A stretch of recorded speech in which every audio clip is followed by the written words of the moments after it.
Hey guys, welcome back to the Kool-Aid Podcast. Welcome back to another match reaction. What a performance from Barcelona tonight at the Estadio Lluís Companys. Barcelona absolutely destroyed Valencia 7-1. Guys, you have heard that correctly. Barcelona absolutely demolishing Valencia in a dominating fashion. What a performance. But guys, before I get started with the video and we talk about the match, feel free to follow me on all my social media platforms. Everything is posted down below in the description. And as well, if you guys do want to join and give your thoughts about the match, feel free. Just go on X, click on the streamer link that I do post.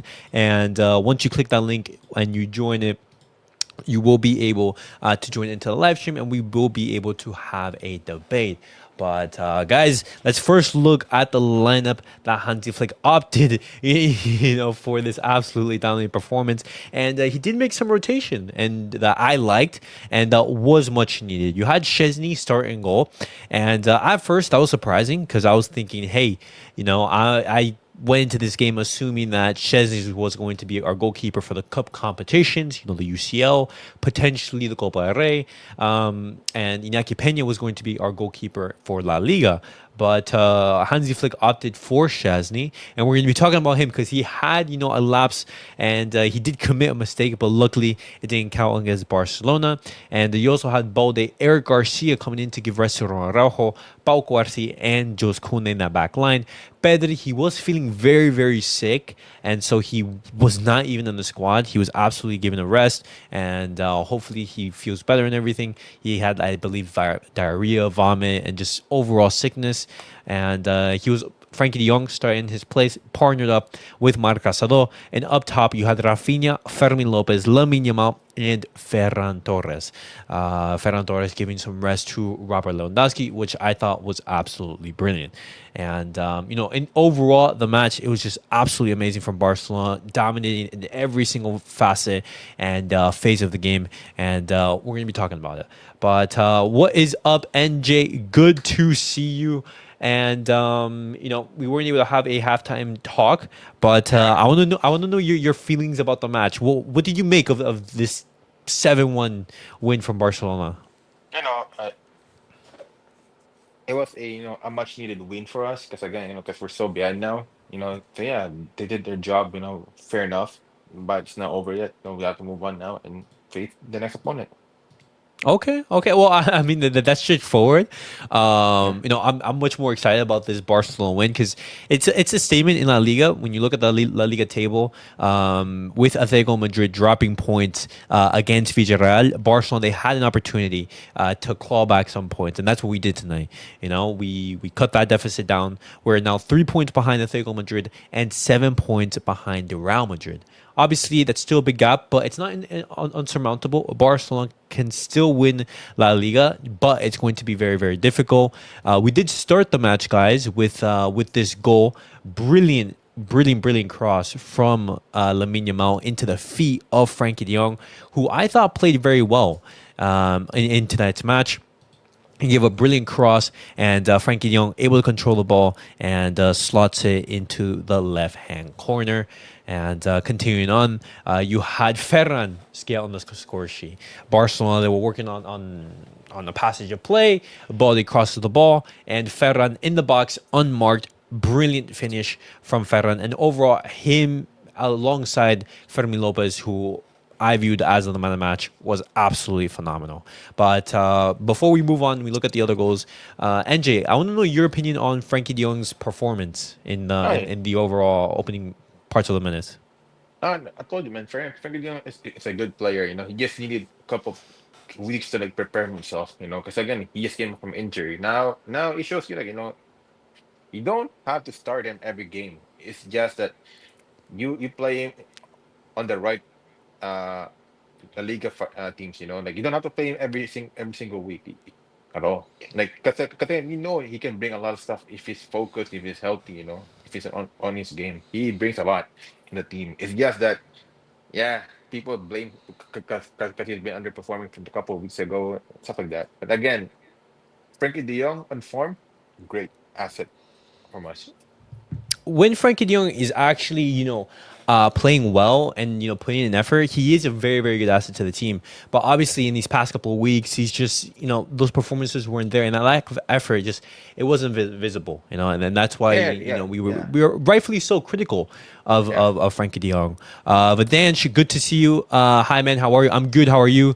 Chesney, the way he approaches scares and how high he plays as a center back basically is scary. We're going to be talking about that. And we're also going to be talking about Ansu Fati because in a game where tons of rotation was made, where all basically the players who came on and were fringe players had an impact in the game. Ansu Fati, not a single minute in the match, not a single minute, and but we're going to be talking about that. Sorry to interrupt, but I looked up your Insta and YouTube and follow on both. Thank you for the support, Samurai. Welcome to the Kool-Aid Podcast community.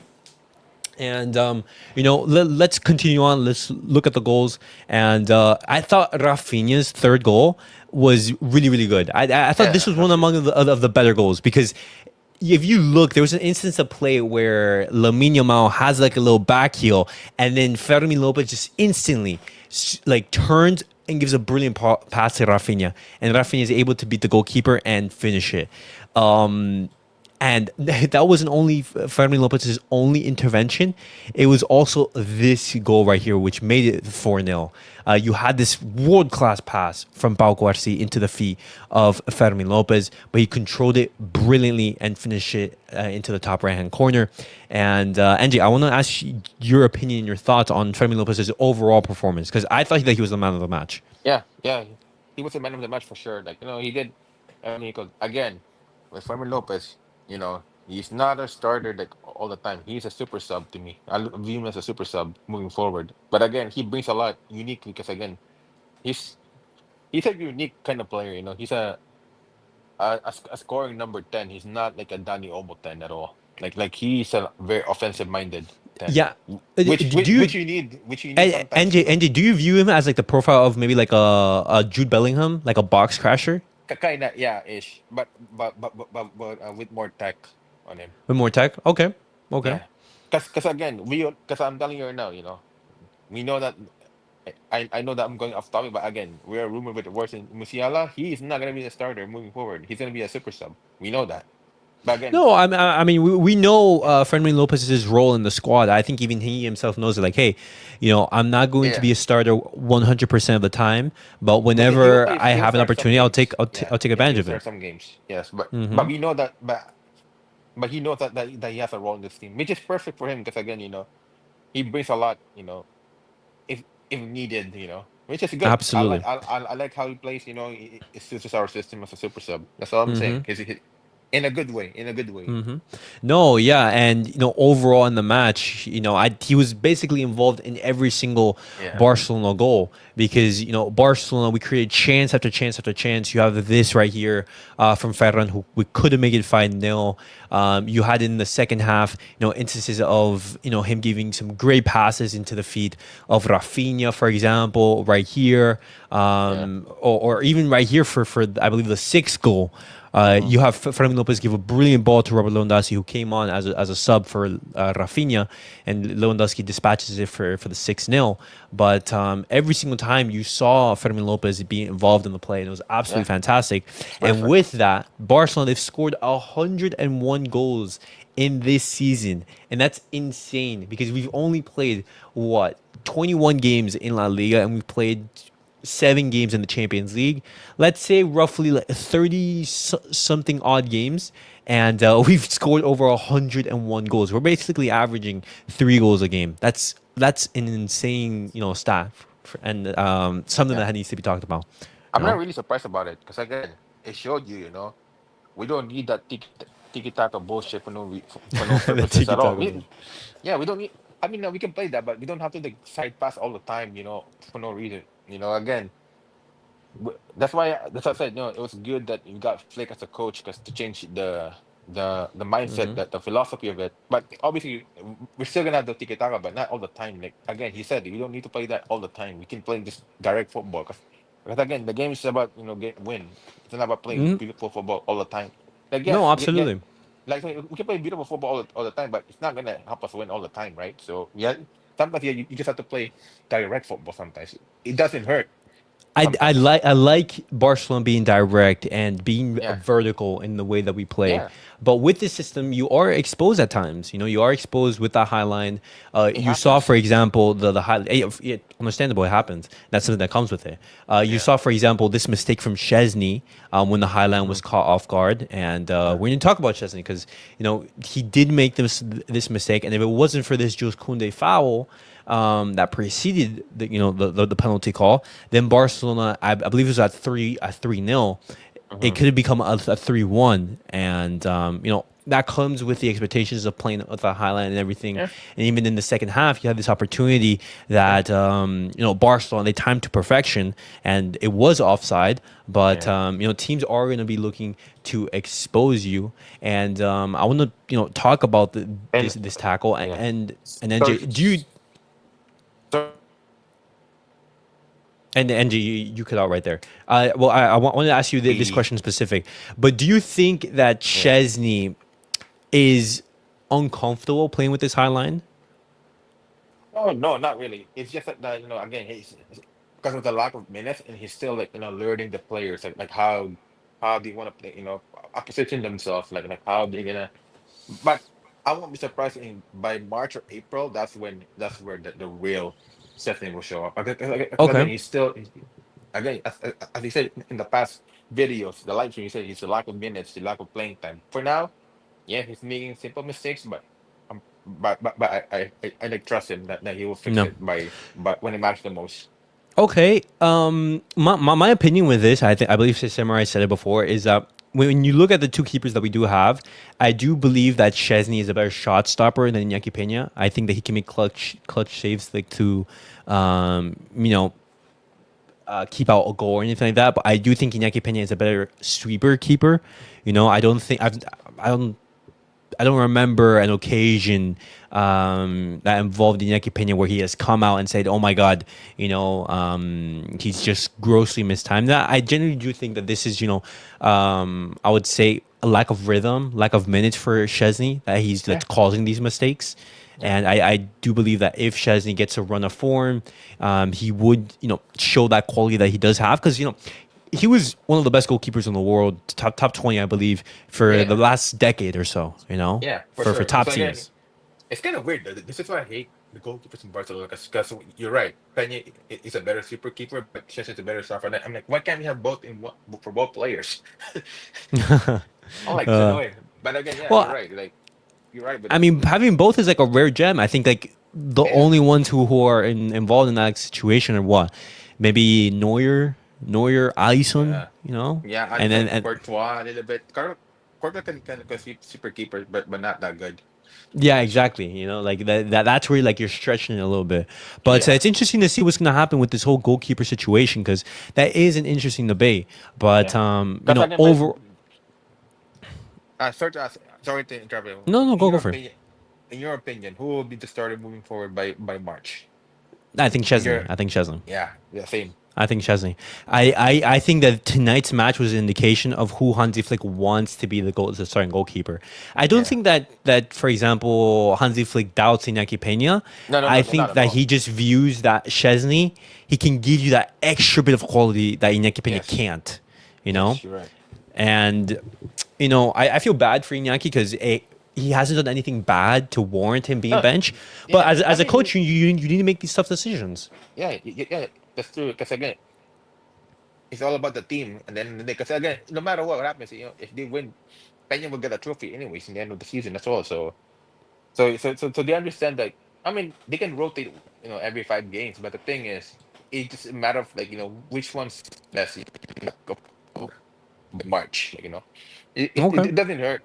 Like Peña knew that he's a second backup goalkeeper no matter what. But again, with a goalkeeper like Chesney who's 6'5", who's battle tested, who has won trophies in the past, you can't really Peña over that at all. No, I understand that. I understand that, and we're gonna be keeping an eye on this. We're gonna see, who's Yeah, starting in that goalkeeper position. But overall, the match, I thought everyone played brilliantly. Especially, I want to yeah, give focus on Fermín Lopez, who's brilliant, Lamine Yamal as well, easily beating defenders, creating bits of magic, as well as Ferran Torres. I thought those two players in specific were amazing on the Yeah, night. Ferran Torres was so good, bro. Like his Yeah. pressing game, his pressing game is so good, bro. Like Mm-hmm. I said, like I said before, I don't mind keeping him, under Hansi Flick's tenure as long as he's a super sub or he plays or he's a starter sometimes.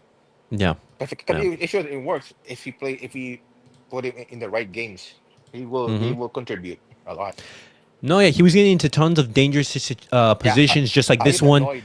Yeah, I just annoyed with the second attempt goal that he missed. I was just annoyed Yeah. with that part. I was just Yeah. annoyed with that part. But what's it called? He did Yeah. create the own goal for Mm-hmm.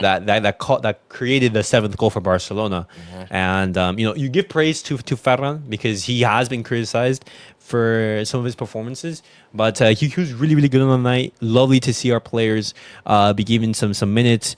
You Mm-hmm. saw the likes of Hector Four, Paulo Torre, Gerard Martin Yeah. being given that as well. Paul Victor, but Eric one Garcia, player. the backup. Eric Garcia played phenomenal as well. Yeah, he's perfect. I thought you he's a good backup, bro. No, as a backup, these players are really good. They can Yeah, add as long so as you much put him in value the to the right games. squad. Uh As long huh. as you play in the right games, they Uh will huh. perform. Yeah. All right, moving first. Sorry about that. Go ahead. No. It's just like because like I knew I was forgetting someone, but Eric Garcia was phenomenal night alongside Pau Cuarci. Yeah, Yeah. like guys, this pass that he made to the feet of Yeah. Yeah. Fermin Lopez. Yeah. Whew, how many center backs can make those passes? How many center backs? Center backs Uh, because obviously you have midfielders who are world class in passing, but yeah. center back specifically at his age, at 18 years of age, Yeah. bro, I it's mean, like, it's world class. yeah, bro. Is it me? You can see right, like both Eric Garcia and Cabrera are so similar as a player. They're so similar. Yeah. Yeah, but like one's an 18 version of Eric Garcia and the other was 24 version of Paco Barci. Like they're so similar as a build, as a players as well. But again, No. for me, would you agree with me though? Is Arao and Andreas are the starters, center back, like the best combo, Um. the best duo Wait, you mean pairing. Christensen with Araujo? Yeah, you think Why not Araujo and Cubarsí? because it looks good in paper with them, but when you see that they don't have synergy at all. Like they don't Synergy? know, like saying even though Ron Arao is the more experienced, but he doesn't know how to control his line compared to like when he had when he had Christensen who knows how to control the line. Okay.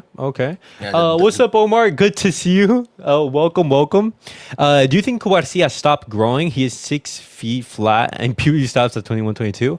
I mean, I don't think that Pau Cubarsí is gonna his height is going to increase. I think he's gonna be probably growing 6'1" physically. max. Six I one think max, I think. physically he's gonna develop, Yeah, and the Pau height one Cubarsí. 6'1", I guess 6'1" would be the ideal. Okay, Because again, but because I, I I love the his people from the country are short though normally. So Spaniards are yeah. some of them are like normally like six, just flat six Mm-hmm. normally. No, yeah, All right, go Lamine ahead. Yamal is growing because he's 17. Yeah, he's still something. He's like 6'2" already, right? I 6'2", I think. believe. I don't think he's that tall. I think he's like 6 feet. Six, I yeah, think six one, he's six six two. feet. Mm, Yeah, 6'1", 6'2". I want to see. I want to see his No, exact he's height. tall, bro, for a winger. So- He's like a Rafa Leao. He's not. He's 180 centimeters. So that's six That's six it. one six. No, I think 6'1" is 186. Okay, so 100. he's six flat then for now. Uh-huh. Yeah, roughly around there. But I want to talk about one player because I think that Hansi Flick sent a message, and that's Ansu Fati, because he did not have a single minute in tonight's game against Valencia. And if he doesn't get minutes in this occasion where Barcelona are winning 7-1 and the game is flat out done, I don't think that he's bringing him on whatsoever. I think that was a message to Ansu Fati saying, hey, leave the club. Yeah, What do you think? to be fair, like even Flick said he has no game time. He doesn't suit the system. Like he even told him to like go out for a loan for game time. Because again, he doesn't suit man. And plus, he doesn't have the confidence. Because when he plays, he can't bring. He doesn't play like the body before, like where like the impact, like how Ferran Torres does it. But Mm-hmm. he just shows you that he can't bring. He doesn't bring anything at all. I mean, I Why would you agree. play some? I agree. Why would you play someone that doesn't bring anything at all? Like, yeah, like so we can talk shit about Ferran Torres, like him missing a lot of goals, but he brings a lot, like pressing, basic Mm-hmm. passes and stuff. But Fati can do that though for some reason. I was looking at the reports that were circulating around in the media, and they were basically saying that Hansi Flick, he was not upset at like an attitude from Ansu Fati, No, no, no. but a lack of hunger Yeah, necessary in the training sessions, or to show saying, hey, you know what? I am dying for a minute. I'm going to be showing you why I should be playing. Like see the intensity, let's say, of Ferran. Because when you look at Ferran on the pitch, bro, he's everywhere. Or Fermín Lopez. yeah, These guys train like crazy. These guys run like crazy. You don't see this from Ansu Fati. And these reports were saying that he was more of like a passenger in these training sessions, just going along yeah, with it, him perfectly happy with that contract. And his entourage, they were actually saying, hey, maybe it's good to leave Barcelona. And it was actually Ansu Fati who wanted to stay. And if yeah. I'm Ansu Fati, I'm telling him, hey, leave the club. Leave the club. You need to be playing Yeah. football. Maybe it's Six, on a loan. I yeah, mean, 6 maybe months. It's not gonna hurt, bro. 6 months. It's on. exactly. Go to somewhere where you are guaranteed playing time. Go to a bottom team, who, let's say in La Liga or any of these Serie A. leagues, or I in the mean, CDA, that's I mean, going to be giving you regular playing time. yeah. I mean, not gonna lie, no. Just stay in the same league because he's gonna die in Serie A. He's gonna die. To be He's honest, he gonna won't. die. Okay, okay. Yeah, So La send Liga, him. like Sevilla or See, but with Sevilla, it's difficult because Barcelona, they're not yeah, conducting business with them. Yeah. yeah. No, because yeah, it's kind of beef right now. Yeah. Um, where would you send him in La Liga? Wait, let me see the team. Oh, hold on, my screen. No, Las Palmas, Celta Las Vigo, Palmas. or Mallorca. Because again, he's not gonna join Real Betis because he's he hates that club because of the rivalry. He's not Yeah. happy for Real Betis at all. Uh-huh. No, I don't think that he's joining Mallorca because Mallorca, they're going to be fighting for European Nah, spots. he's not gonna. I Yeah, think yeah. anything above the 10th, above mid-table, I think it's going to be too much pressure Girona. for Ansu Fati. I mean, Girona is playing for a European competition Yeah, as well. exactly. I'm looking for maybe a Valencia who are battling relegation, for example. Yeah, I'm looking at them like saying, hey, can you make an impact there? I'm looking at potentially Celta Vigo, two teams Celta who Vigo. can. Yeah, that would kind of work. Yeah. Uh-huh. Because any of the other teams, I'm not necessarily, you Nah, know, Las Palmas. too. I don't know. I don't know if Las Palmas. Las Palmas is also another show, another show. Yeah. But the thing is, Ansu Fati, you need to get playing time, man. You need to get playing time. You need to be getting, minutes under your Yeah. belt. And if Hansi Flick, he's not giving you minutes in a 7-1 victory, 5-0 at halftime, I'm sorry, you're not going to be playing whatsoever. No, he's not And gonna play. Telling you, even the cup games in Copa del Rey, he's not gonna play games. I'm telling you right now. yeah, he didn't even start in the Copa del Rey. And even then, he came on for 15 minutes against a fourth division team. Yeah, but he didn't do shit either. Like pressing at all in Yeah. that four division game. So yeah, Yeah. he's not gonna play. He's not gonna get a lot of game times at all. It's gonna be hard for him. Mm. He I needs mean, to he needs to go on a loan. To be he honest. does. He does. It's worrying for Ansu, but Yeah, then again, We're not saying that he's shit. He can play. He just needs to regain his form and confidence again. We're not saying he's shit because he can play proper football if he's in the right wait, mind. but even then, But right NJ, now, like even then, like some of that ability we haven't seen in yeah, God knows exactly. how That's the long. thing. So even then, like, we have some doubts about that, you know? Yeah, that's the thing though. Like not like Fadi has the basics for sure. It's just that he just need the confidence Okay. for crying out loud. He needs the confidence. Yeah. But guys, that was it for the match reaction. Dominant 7-1 victory over Barcelona. Raphinha showing why he's still the best Brazilian in the world. You had an absolutely fantastic performance from Fermín Lopez, from Frenkie de Jong, from Ferran. Very, very good performance from the team. Scoring 101 goals. Absurd. Hansi Flick. Big congratulations to the way this team is playing. And guys, I will be seeing you all tomorrow for basically some more of the fallout. We're going to be looking at the stats, the awards from Hansi Flick and everything. But overall, very, very good performance from the team. And as always, guys, make sure to like, subscribe, and comment. I'll see you guys all in the next video. Peace out, guys. Peace out.